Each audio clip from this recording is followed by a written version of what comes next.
है कि उत्तर प्रदेश के शिक्षा मित्रों के लिए उत्तर प्रदेश सरकार की तरफ से बड़े कदम उठाए जाने की बात कही जा रही है, लेकिन वहीं दूसरी ओर ये भी देखने को मिला है कि अब विपक्ष के द्वारा भी शिक्षा मित्रों के मुद्दे को तूल दिया जा रहा है। देखने को मिला कि समाजवादी पार्टी की तरफ से लगातार शिक्षा मित्रों के मामले में हस्तक्षेप होता हुआ नजर आ रहा है। लगातार शिक्षा मित्रों के बारे में बात होती हुई नजर आ रही है और 2027 के चुनाव का मेन एजेंडा जो है उसे शिक्षा और शिक्षा मित्रों का मुद्दा बनाया जाने की भी बात कही जा रही है। आपको बता दें कि उत्तर प्रदेश में जहां एक तरफ उत्तर प्रदेश के शिक्षा मित्र लंबे समय से संघर्ष करते हुए नजर आ रहे हैं, बार बार शासन प्रशासन से गुहार लगाते हुए नजर आ रहे हैं, तो वहीं पर अब देखने को मिला है कि समाजवादी पार्टी की तरफ से इन शिक्षा मित्रों के मुद्दे को जोरों शोरों से उठाया जा रहा है। और हाल फिलहाल में एक ऐसी खबर निकलकर सामने आई जिसके बाद से शिक्षा मित्रों और शिक्षा विभाग के जो तमाम शिक्षक हैं उनके बीच में हलचल मच गई है। हाल फिलहाल में अखिलेश यादव ने एक ट्वीट किया है जिसमें उन्होंने सीधी तौर पर भारतीय जनता पार्टी के ऊपर बड़ा निशाना साधा है। उन्होंने साफ तौर पर सरकार से तमाम तीखे सवाल किए। फिलहाल उन्होंने क्या कुछ कहा है अपने ट्वीट में लिखकर, सबसे पहले आप वो देखिए।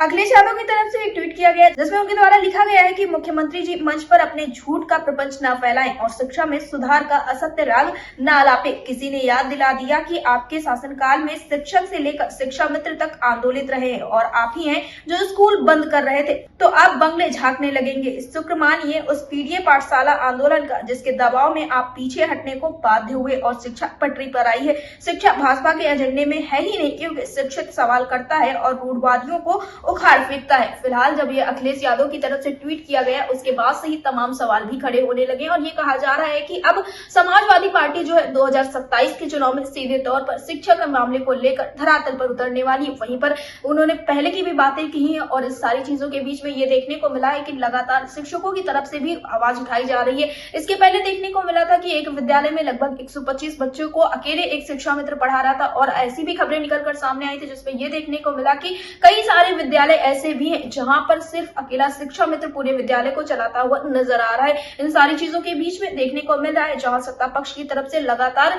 शिक्षा को लेकर, शिक्षा के स्तर को लेकर बात कही जा रही है, तो वहीं दूसरी ओर देखने को ये मिल रहा है कि विपक्ष उत्तर प्रदेश के शिक्षा मित्रों का और शिक्षकों का मुद्दा जोरों शोरों से उठाता हुआ नजर आ रहा है। विपक्ष की तरफ से अभी हाल फिलहाल में उत्तर प्रदेश के शिक्षा मित्रों के लिए एक अच्छा कार्य भी किया गया था जिसमें ये देखने को मिला कि सहायता राशि भी प्रदान की गई थी उन शिक्षा मित्र को जिसकी बीएलओ की ड्यूटी के वक्त पर मौत हो गई थी। उसके बाद भी देखने को मिला है कि लगातार समाजवादी पार्टी की तरफ से शिक्षा मित्रों के मुद्दे को उठाया जा रहा है। इसके पहले ये भी देखने को मिला था कि उत्तर प्रदेश सरकार की तरफ से ये बात जब कही गई थी कि अब हम आपकी समस्याओं का हल करेंगे, तो उसके बाद भी शिक्षा मित्रों के लिए तमाम बातें समाजवादी पार्टी की तरफ से कही गई थी, राष्ट्रीय अध्यक्ष अखिलेश यादव की तरफ से कही गई। फिलहाल शिक्षा मित्र इस वक्त पर सिर्फ यही कहते हुए नजर आ रहे हैं कि प्रदेश सरकार उनकी समस्याओं का हल कर दे, उन्हें राजनीति से कोई भी मतलब नहीं, वो सिर्फ और सिर्फ शिक्षक है और विद्यालय जाकर पठन पाठन का कार्य कराना चाह रहे हैं। लेकिन वहीं दूसरी ओर देखने को मिल रहा है कि सत्ता पक्ष की तरफ से जहां शिक्षा के स्तर को बढ़ाने की बात कही जा रही है, तो वहीं पर विपक्ष के द्वारा